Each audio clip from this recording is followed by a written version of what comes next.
So the trailer for Monarch Legacy of Monsters came out the other day, and I gotta say, to be completely honest with you, I feel like they took the one thing that nobody gave a shit about in these monster movies and made a whole show out of it, which is the people.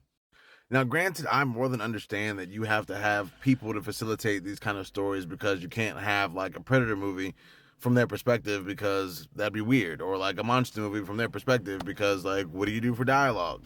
Having John Goodman come back is definitely a plus. I was not expecting to see him anywhere near this franchise after Skull Island, so always a good thing to see John Goodman. And you got my man Anders on here from Workaholics, who I'm assuming is going to play more of a dramatic role rather than the comedic role, but I'm sure he'll throw some stuff in there for that because, that's his bread and butter. And we also get Kurt and Wyatt Russell, who, honestly, this should have been happened, but he's playing the younger version of his dad's character.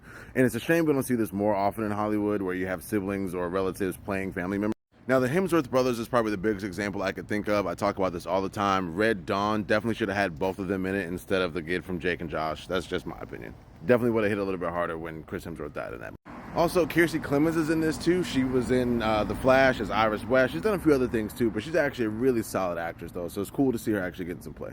Also makes me wonder if the Skull Island show is going to have any kind of context in this or it be referenced at all, because I didn't finish it, but I probably will now. But the show was actually really goddamn good. So I'm wondering how it's all going to work out as far as the continuity issues or, what they're going to actually consider as canon. So all in all, the cast looks good. The monster special effects look good. I'm just concerned about there not being enough monsters in the movie, or the show rather. So I don't know. We'll see. And I also don't want to pay for Apple Plus TV again.